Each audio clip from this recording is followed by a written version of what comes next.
Querido irmão, querida irmã, nesse domingo, 17 de dezembro, celebramos o terceiro domingo do tempo do Advento, o domingo da alegria, continuando nossa preparação para a vinda do Senhor. Que nossa alma se alegre sempre em nosso Deus. No evangelho desse domingo, escrito por São João, vemos o relato do evangelista sobre a pregação de São João Batista e de seu confronto com os sacerdotes e levitas. Ele não veio como a luz, mas para dar testemunho da luz, aquele que é a voz que grita ao deserto: aplanai o caminho do Senhor. Se você deseja testemunhar a luz que vem do Senhor, escute a seguir a homilia dominical realizada pelo nosso pároco, Padre Antônio José. Se quiser, compartilhe com alguém querido. Você pode estar ajudando um coração triste a se alegrar no Senhor. Deus abençoe muito você e sua família. E um abraço dos seus irmãos da paróquia Nossa Senhora de Fátima, Rainha de todos os santos. O Senhor esteja convosco. Ele está no meio de nós. Proclamação do Evangelho de Jesus Cristo segundo João. Glória a vós, Senhor. Surgiu um homem enviado por Deus, seu nome era João. Ele veio como testemunha para dar testemunho da luz, para que todos chegassem à fé por meio dele. Ele não era a luz, mas veio para dar testemunho da luz. Este foi o testemunho de João, quando os judeus enviaram de Jerusalém sacerdotes e levitas para perguntar: quem és tu? João confessou e não negou. Confessou: eu não sou o Messias. E eles perguntaram: quem és então? És tu Elias? Respondeu João: não sou. Eles perguntaram: és o profeta? Ele respondeu: não. Perguntaram então: quem és afinal? Temos que levar uma resposta para aqueles que nos enviaram. O que dizes de ti mesmo? João declarou: eu sou a voz que grita no deserto, aplanai o caminho do Senhor, conforme disse o profeta Isaías. Ora, os que tinham sido enviados pertenciam aos fariseus e perguntaram: por que então andas batizando se não és o Messias, nem Elias, nem o profeta? João respondeu: eu batizo com água, mas no meio de vós está aquele que vós não conheceis e que vem depois de mim. Eu não mereço desamarrar a correia de suas sandálias. Isso aconteceu em Betânia, além do Jordão, onde João estava batizando. Palavra da salvação. Glória a vós, Senhor. Irmãos queridos, o terceiro domingo do Advento, que é esse que nós estamos celebrando, e o quarto domingo do tempo da Quaresma, são chamados pela igreja de domingos da alegria. Se você prestar atenção nas leituras, nas orações do dia de hoje, todas elas repetem essa palavra, alegria. Todas elas inspiram na gente que a gente não deixe a vida roubar a nossa alegria. Mas quando a gente fala de alegria, é possível que muitas pessoas imaginem uma outra coisa, que talvez fosse melhor chamada de euforia. Quando a gente fala de alegria, talvez alguém imagine um engenhão cheio e o pessoal lá dentro dançando com a Taylor Swift, né? Num calor de rachar, né? Mas isso pode ser talvez mais euforia. Talvez alguém lembre de uma festa, quem sabe até de um carnaval, mas barulho, agitação, que de repente, sem a gente perceber, está fazendo até a gente mexer, isso parece mais euforia. Alegria não é alguma coisa que vem de fora para dentro e quase que de maneira irresistível faz daqui a pouco a gente estar batucando, balançando a perna. Alegria é alguma coisa que vem de dentro para fora, alguma coisa que pode fazer a gente viver diferente as coisas que a vida nos traz, sem perder a esperança, sem perder a vontade de viver, fazendo a gente descobrir que às vezes, até na cruz, a gente pode ter um encontro muito especial com Deus. Essa é a alegria que a igreja convida a gente a não deixar fugir, escapulir do nosso coração. Essa alegria, ela é fruto de alguma coisa, não é fruto do barulho da música, não é fruto das notícias que vêm de fora, não é fruto de um clima de final de ano. Afinal de contas, à medida que vai chegando o fim do ano, parece que vai todo mundo ficando eufórico. Essa alegria que vem de dentro e que faz a gente viver tudo diferente, ela é fruto de uma coisa só: a presença de Jesus na vida da gente.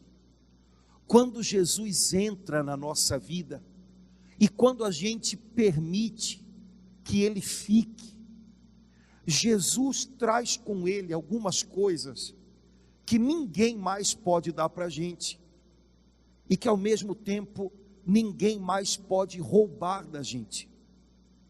Jesus nos traz alegria, Jesus traz para a gente paz, paz. No meio das nossas maiores batalhas, Ele nos dá paz. Essa alegria que é fruto da nossa comunhão com Jesus, da nossa intimidade com Jesus, essa alegria refaz o coração da gente em todo momento. O primeiro trechinho da palavra de Deus que nós ouvimos hoje é um trechinho do livro do profeta Isaías, que o Senhor Jesus Cristo leu no primeiro dia em que ele fez uma pregação para todo mundo ouvir. Jesus estava na cidade de Nazaré, onde ele tinha crescido. Era dia de sábado, Jesus estava na sinagoga. Então a Bíblia diz que Jesus pegou o livro da Escritura e abriu na profecia de Isaías, exatamente no trechinho que a gente ouviu hoje. E Jesus disse depois: tudo isso que vocês estão ouvindo aqui está acontecendo agora. E o que Jesus leu, anunciou para aquelas pessoas foi assim: o Espírito de Deus me ungiu e me consagrou, me separou para apenas uma coisa: anunciar boas novas aos corações simples, curar as feridas da alma, abrir as portas para aqueles que estavam prisioneiros e anunciar um tempo novo de Deus para vocês. É como se Jesus, naquele dia em Nazaré, dissesse: cada vez que alguém abre as portas da sua vida para mim, cada vez que alguém se encontra comigo, é isso que eu faço. Quando Jesus entra na nossa vida, Ele traz boas novas para a gente. Boas novas, falando numa linguagem mais de agora, significa boa notícia. Quando Jesus entra na vida da gente, é uma novidade.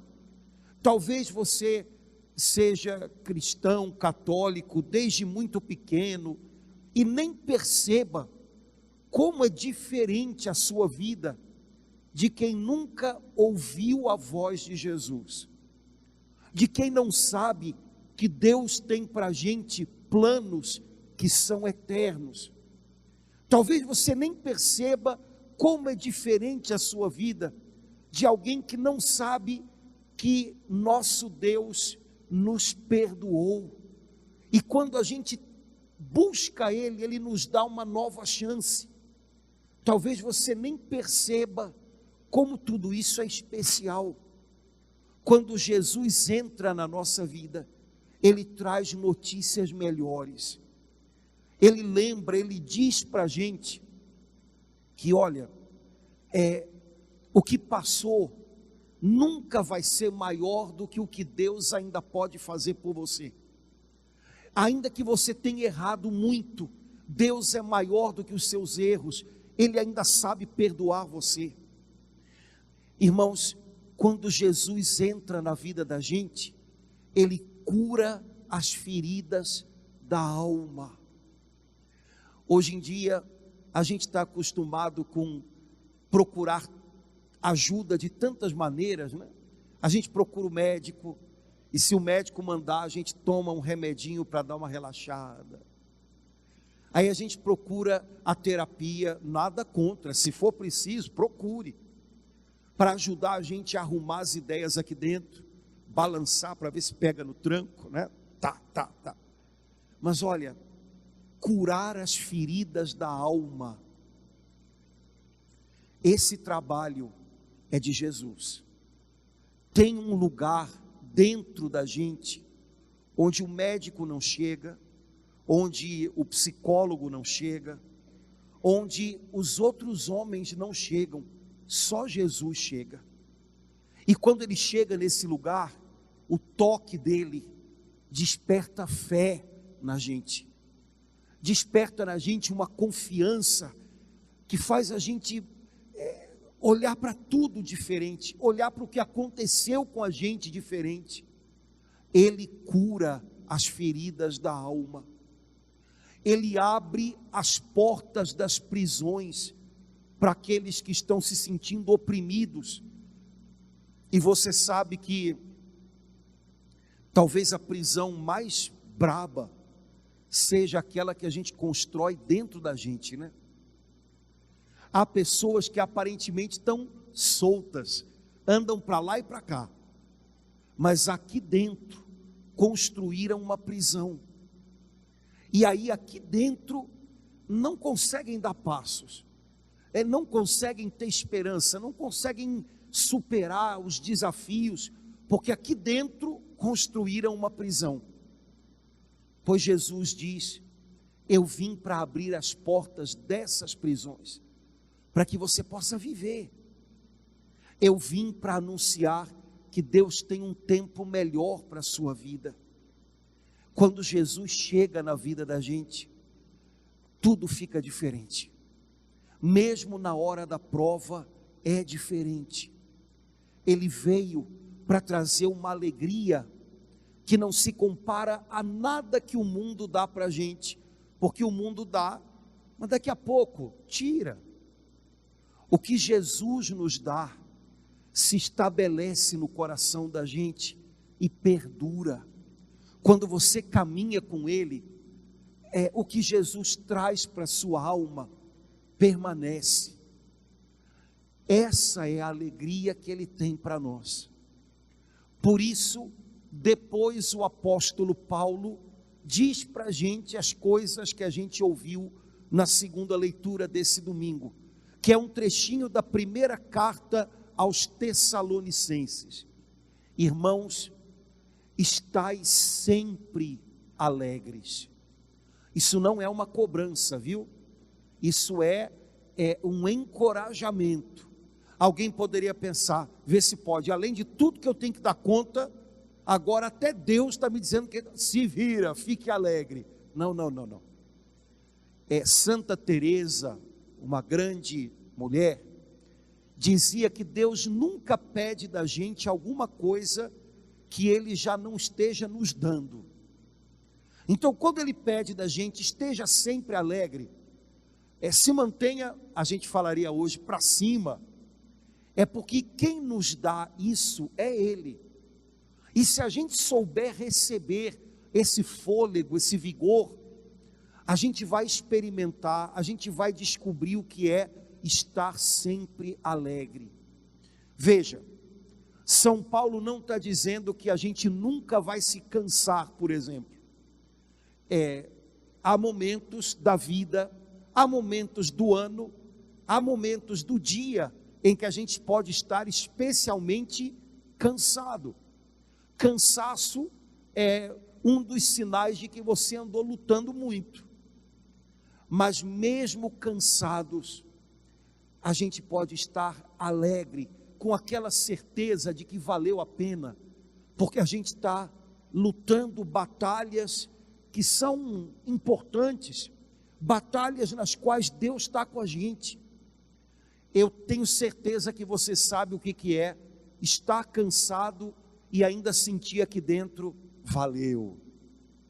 Normalmente quando a gente responde ao que Deus pede da gente, é isso que acontece. Você fica cansadão, mas ainda assim você sente aqui dentro, estou bem, morto com farofa, mas estou bem, né? É assim. Estais sempre alegres. Tenha certeza de que se você está buscando a Deus, se você está lutando para ser fiel a Ele, está valendo a pena. Depois o apóstolo diz, rezai sem cessar, e essas duas coisas estão juntas. Busque a Deus todo o tempo, fale com Deus tudo o que você está vivendo, conte para Ele o que está acontecendo, divida com Ele o fardo dos seus ombros, receba dele uma palavra para animar você. Isso significa rezai sem cessar. São Paulo não disse esteja na igreja todo dia, o dia inteiro. Não dá, né, Paulo? Temos que, correr atrás do din-din. Até que eu queria vir para... Tem gente que queria vir para a igreja e ficar o dia inteiro no ar-condicionado, de graça, né? Porque aí não precisa pagar em casa, né? Sai do bolso. Mas não rola, né? Paulo não está dizendo fique na igreja o dia inteiro, reze uma Ave Maria atrás da outra o dia inteiro sem parar, momento nenhum. Ele está dizendo reze sem cessar. Então isso deve significar outra coisa. Deve significar não deixe o seu coração fugir das mãos de Deus. Volte para as mãos dele o tempo inteiro. Se você sentir que a sua preocupação está levando você para longe das mãos de Deus, pega o coração de volta e traz para Ele. Senhor, eu te entrego tudo isso. O Senhor conhece o que eu estou vivendo, o que eu preciso resolver. Traga o seu coração de volta para Deus todo o tempo.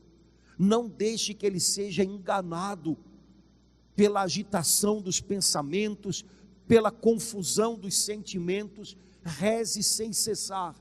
Traga o seu coração para o Senhor toda hora. E aí Paulo ainda diz uma terceira coisa: em todas as circunstâncias dê graças, porque é isso que Deus quer de você. São Paulo não está dizendo agradeça por tudo. Bati com o dedinho do pé na mesa, é uma dor boa, né? Para ficar esperto, né? Bati, Senhor, obrigado pela dor no meu dedinho. Não é bem isso.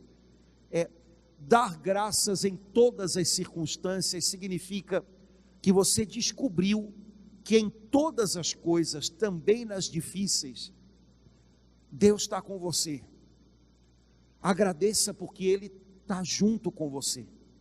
Senhor, eu te agradeço porque eu sei que eu não estou passando por isso sozinho.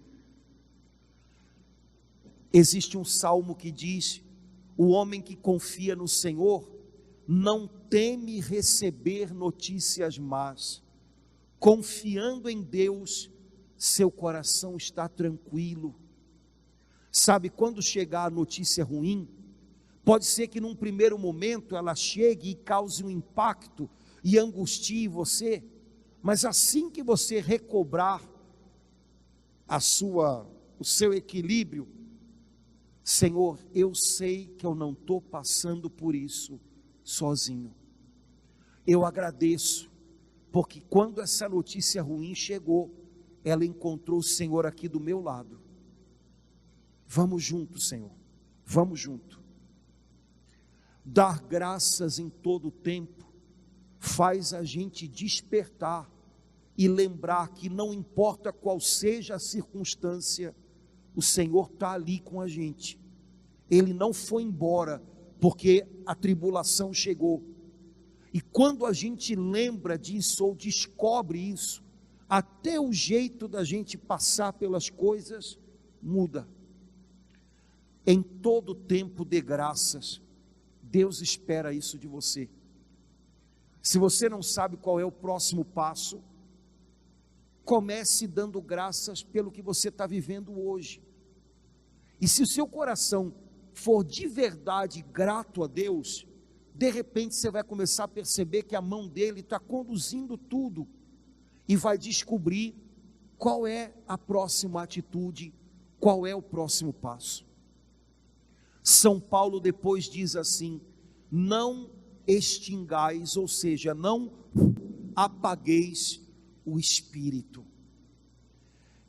A palavra espírito, na nossa língua, que diz muita coisa, na língua que Paulo falava, escrevia, a palavra espírito quer dizer fôlego.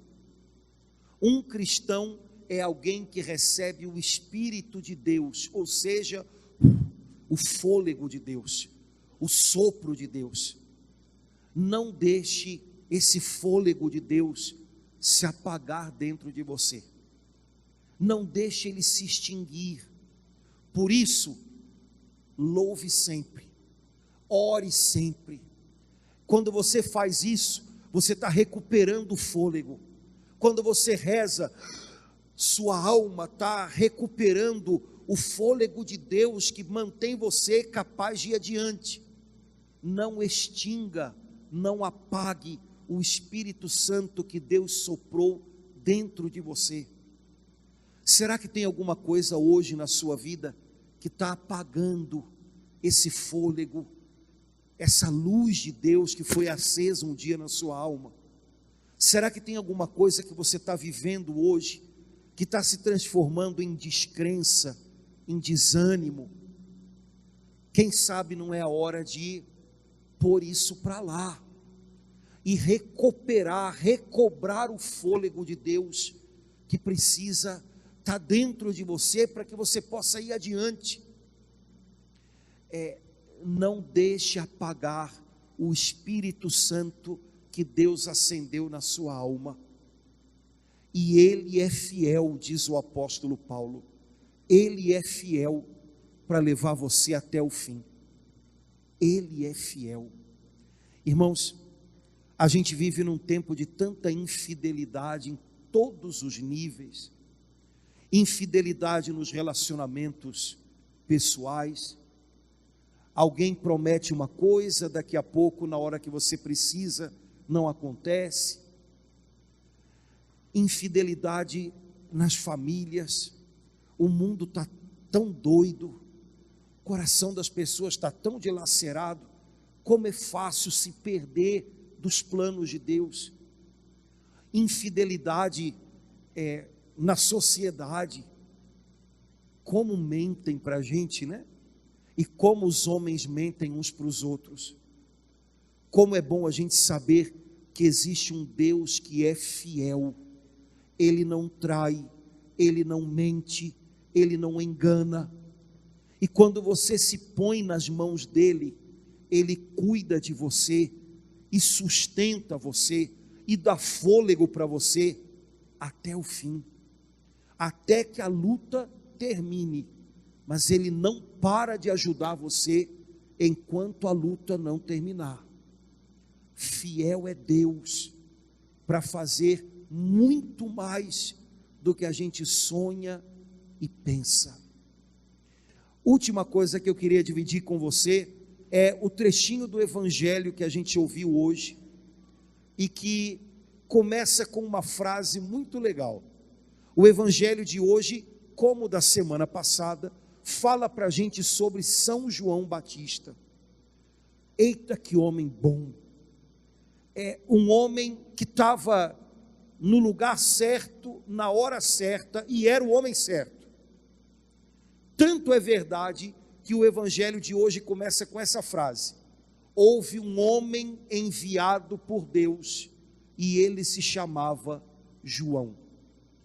Uma pessoa certa, no lugar certo, na hora certa, não significa uma pessoa perfeita, num lugar maravilhoso, numa hora em que não tem problema nenhum.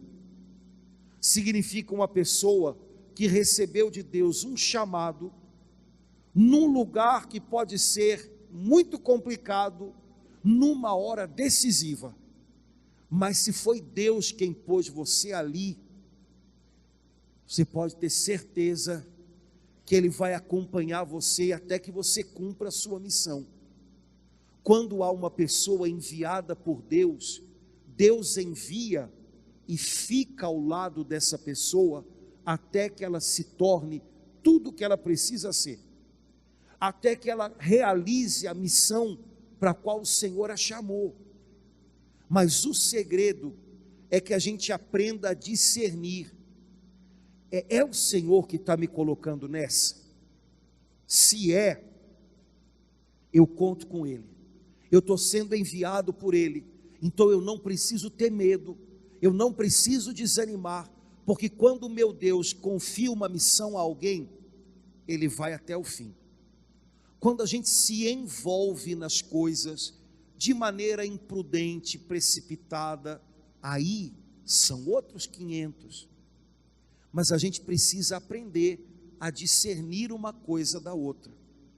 Irmãos queridos, cristãos que não conseguem discernir o que é chamado de Deus, do que é o seu ímpeto, a sua pressa. Cristãos que não conseguem discernir o que é a vontade de Deus, do que é a sua vontade própria, devem ser pessoas que vivem muito sobrecarregadas. Porque a gente pode se jogar de cabeça numa coisa, e se não é chamado de Deus para a gente vai se embananar todo naquilo, e até querendo fazer o melhor, a gente vai se enrolar. Se você é uma pessoa enviada por Deus a um lugar, num certo momento, você pode ter certeza que você conta com Ele. Se Deus não pede de você, se Deus não envolve você numa situação, não se envolva nela. Agora, se Deus chama você, se Deus pede a você, vai lá, você é a minha presença ali. É preciso talvez pagar um preço por isso, mas pague e tenha certeza de que vai valer a pena. Se você sabe que o Senhor colocou você ali junto dos seus, naquele lugar, sua família, suas pessoas, você sabe que foi algo que foi confiado a você pelas mãos de Deus, Ele abençoou você para isso, pague o preço, porque sempre há um preço a ser pago, mas tenha certeza de que vale a pena. Fiel é Deus para completar a obra que Ele começou com você. Se você está se envolvendo numa coisa que é uma aventura sua, pense muito antes. Meu casamento está muito complicado, está muito confuso, acho que, e o pessoal ainda bota na conta de Deus, né? Será que não é Deus que está me mandando aquela outra pessoa? Não, não é Deus, é o diabo. Precisa desenhar ou não é Deus, né? Mas às vezes a cabeça da gente sabe como é que é, né? A gente quer acreditar em algumas coisas, então a gente, né? Sabe aquelas coisas que mandam na internet? Deus, me dá um sinal, se não for para eu ir, me dá um sinal, cai um raio na cabeça da pessoa, mas ela vai, né? Se não é Deus que está envolvendo você em alguma coisa, não vá. Ah, não, tem uma situação lá na minha família, volta para casa, na minha família, e tem um pessoal conflitando com outro, vou me meter. Vai, antes de se meter, pergunta para Deus se é Ele que está te envolvendo nessa história. E se Ele está te envolvendo, para que é? Para tomar partido de uma das partes? É para falar de um para o outro? Porque se não é Deus que está te envolvendo nisso, não se envolva. Agora, se Ele te envolver, Ele vai te mostrar o jeito certo, para fazer a coisa certa, e talvez seja bem diferente do que, por exemplo, tomar partido. Separe uma coisa da outra, discirna. Quando Deus pede algo da gente, vá lá e faça, pagando o preço por isso, porque você vai ter certeza que vai valer a pena. Você vai perceber que Deus vai abrir portas. Se não é Deus que te pede algo, vai devagar, não se envolva tanto, não se embole em situações, depois elas podem acabar se precipitando sobre você. Agora, para separar uma coisa da outra, de vez em quando a gente tem que dar uma paradinha e rezar e pensar e não se deixar levar pela agitação, pela ansiedade ou pela precipitação. Houve um homem enviado por Deus, seu nome era João, pagou um preço alto, mas foi fiel à sua missão. 2000 anos se passaram, e a gente está falando desse homem até agora, aqui, no Meier. Pense um pouquinho nisso, em que situações na sua vida hoje, a gente poderia escrever a seu respeito a mesma coisa que o evangelista escreveu sobre João. Nessa situação, eu sou um homem, eu sou uma mulher enviado ou enviada por Deus. Eu estou envolvido em algo que eu sei, o Senhor está pedindo de mim. Então eu conto com Ele, Ele vai me ajudar a chegar até o fim, Ele vai completar a boa obra que começou. Ou então, eu nem sei porque eu estou metido nisso, eu estou embolado numa farofada, isso daqui está virando uma confusão, e isso está acabando comigo, ou então isso daqui está me deixando uma pessoa falastrona. Foi Deus que me enviou aqui? Não. Então começa a gastar suas forças em outra coisa melhor. Discernimento, irmãos. Quando a gente está sendo enviado por Deus a alguma coisa, repito, não é para um mar de rosas, viu? Quando Deus está colocando a gente em algo, a gente percebe aqui dentro, aqui é meu lugar, mas está apertado, mas é aqui que eu fico, porque o Senhor conta comigo aqui, e eu vou fazer a obra que Ele pede de mim aqui. Quando você percebe isso, seu coração se acalma, e mesmo que a situação seja difícil, você administra como uma pessoa enviada por Deus, como uma pessoa que tem recursos que são dados por Deus, e você vê que consegue. A igreja e o mundo de hoje precisa de pessoas assim, pessoas enviadas por Deus, não pessoas atropeladas pelas coisas, não pessoas agitadas pelas circunstâncias, pessoas enviadas por Deus. Se nós formos assim, onde o Senhor colocar a gente vai ser uma bênção para as pessoas e para os lugares onde a gente estiver. Essa semana, eu sei que é a semana da doideira, mas enquanto você estiver indo para Madureira, pensa nisso. Quando você estiver pegando o calorão ali na Radial Oeste, naquele busão, pensa nisso. Quando você estiver na beira do fogão, com 80 graus, fritando rabanada, pensa nisso, Senhor, eu quero estar onde o Senhor quer me encontrar, porque se eu estiver onde o Senhor quer me encontrar, se o meu coração, se o teu Espírito Santo testificar isso ao meu coração, eu sei que vai estar valendo a pena, eu estou no lugar certo, eu sou a pessoa certa no lugar certo. Mas, Senhor, me ajuda a discernir. Eu não quero estar em nenhum lugar em que eu esteja me perdendo da sua vontade. Me tira daí, me ajuda a sair daí. Eu quero ser fiel ao Senhor, eu quero ser alguém enviado pelo Senhor. Renova a tua alegria na minha alma. Faz de mim um homem, uma mulher de oração, e que eu aprenda a te dar graças em todo o tempo, que eu aprenda a descobrir como eu tenho motivos para agradecer, para que eu viva até as horas de prova como uma pessoa que sabe que é abençoada por ti. Que o Senhor ajude a gente a não ser engolidos pela agitação de fim de ano, mas que a gente possa viver dias de bênção, de paz e de comunhão com Ele nessa semaninha que já vai levando a gente para perto do Natal.